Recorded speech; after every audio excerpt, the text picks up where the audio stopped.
Wow. I mean, Game 6 set the bar high for Game 7. I know you get it, too, when people say, well, you guys have the greatest job ever. Oh. When we get games like this, it certainly is. That game was so good, I'm honored just to be able to do the highlight. An instant classic that not only made us want more, but also guaranteed that there will be more when it finally ended. Game 6, let's get it on. San Antonio up 3-2, but Miami at home for Game 6. Tim Duncan looking for a 5th NBA title. You see LeBron James in elimination games, 31.5 points per game, best in NBA history. Early in the game, Boris Diaw guarding James. Diaw forces him to kick it to Ray Allen, and then Diaw contests the Allen jumper. James with a rebound and the miss, and Diaw with the block.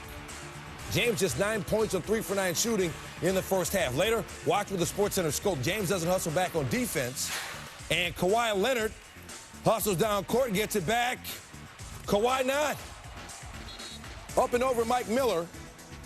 Leonard not called for the offensive foul. He put the facial on Miller in more ways than one. 22 points for Leonard. He hit some big shots. Now, Danny Green, more threes in the single NBA Finals than anyone in history. We check it out with the ESPN Access. Shane Battier watching Tony Parker instead of Green. And this is what happens when you don't watch Danny Green. He runs baseline, and he's wide open in the corner for the 3-ball. Bang, bang, bang, but his damage limited. 1 for 5 on threes for Green in this game. Tim Duncan and Chris Bosh, critical matchup. Duncan, the story of the first half, the jump hook goals. He started 8 for 8, posting up on Bosh there. And then Duncan beats Bosh down the lane. He had 25 points on 11 for 13 shooting in the first half. Spurs closed the half on a 17-4 run, and 37's the new 27. Third quarter, James continues to struggle. His pass stolen by Leonard. Leonard going the other way. Bucket and the foul. Spurs up 9 after the free throw, and it started to look like they were going to take control of this game for good. They were up 13 at one point. With the Sportscenter scope, once again, Diaw forces James to miss. James wants a foul, doesn't hustle back. Parker drives and gets that little floater to go. Spurs, their fans back at the AT&T Center going nuts. Here's Eric Spoelstra now on what the Heat need to do to hold on. Down here, we have to be poised, not frantic, okay? Trust each other. Execute. All right, so the Heat down 10 to start the fourth. They're down 6 here. Chalmers to James. Big finish.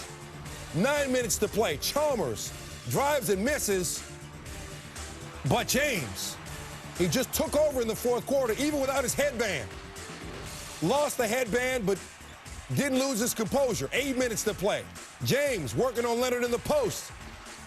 And the Heat down 3. More from their coach. Keep grinding, okay? This whole game and series is about runs, okay? It's about runs. Stay with it. Keep grinding.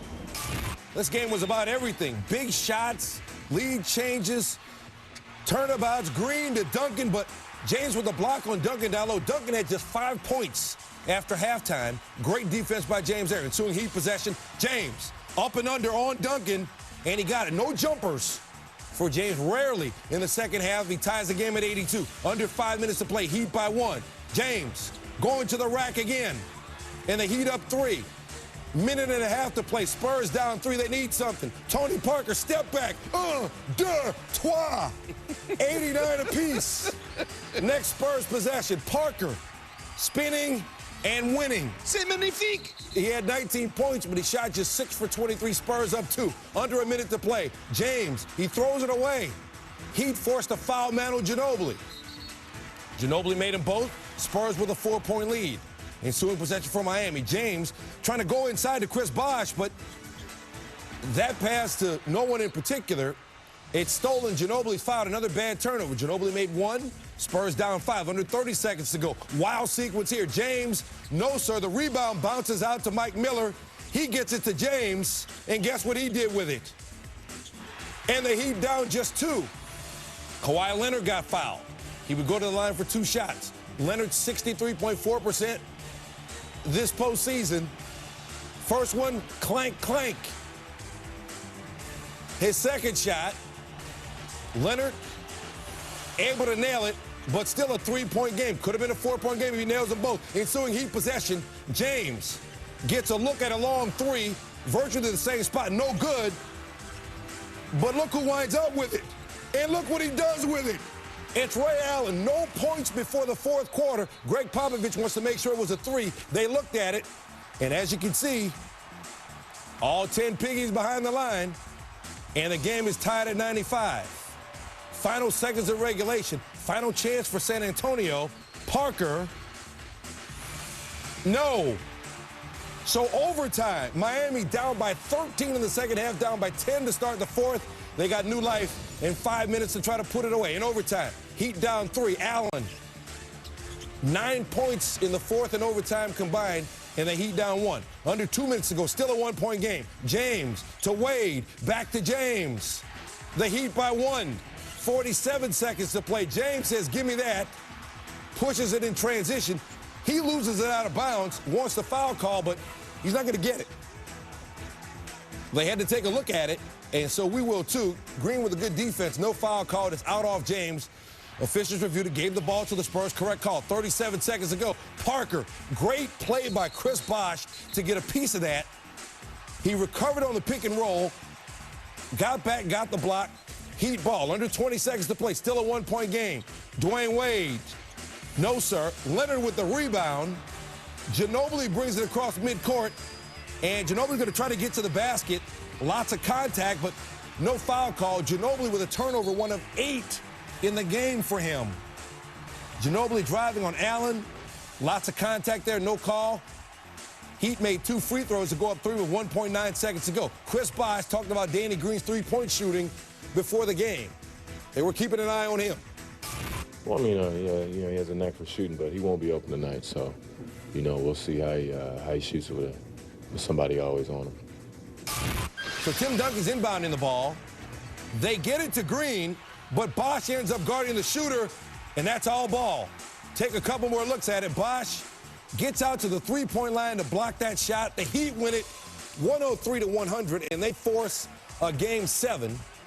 What a game. Instant classic.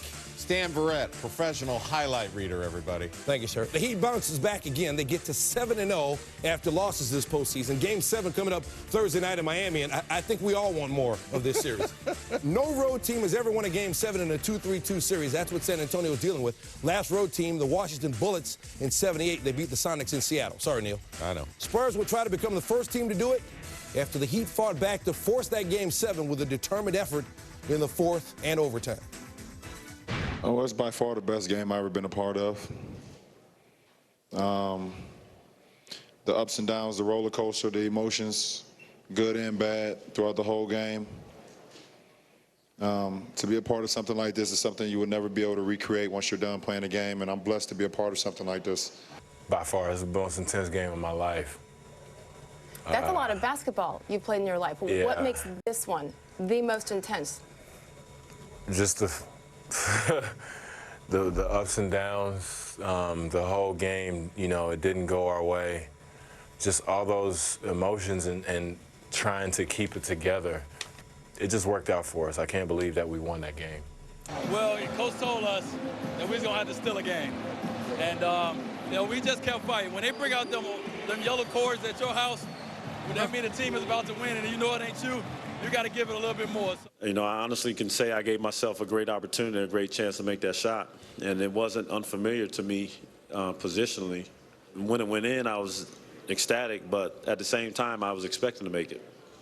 If you said September 29th when we started on our trip going to China, if we could decide this season with the Game 7 in our building, every single one of us take it. They're the best 2 words in team sports, Game 7. You heard Wade mention the yellow cords. They were actually setting up the court for the trophy presentation for the Spurs in the final minutes, but the Heat put a stop to all that. Triple-double for James, and he supersized it with 32 points, 18 in the game's final 17 minutes. The key was his success inside. 14 of his 18 points over that time came in the paint. He had only 2 points in the paint in the first 3 quarters. And now Greg Popovich has to deal with him again on Thursday. It was a hell of a game. It was a hell of a game. It was an overtime game. It's a game of mistakes, and they ended up on the winning side. It's a tough moment. We were a few seconds away from winning the championship, and we let it go. A couple rebounds that we didn't catch. A tough three by Ray, and a couple missed free throws. It's a very tough moment. It's obviously disappointing. Having the lead we went into the fourth with, and the opportunities that we had to close it out. But it is what it is. It's a one-game series now.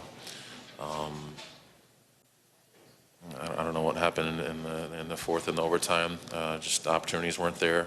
It was a tough loss. You know, we had a great opportunity to finish it, but you know that's basketball. Now we can, you know, show what we're made of, and we have a great opportunity. Can't forget that we have another opportunity on Thursday to try to win a championship.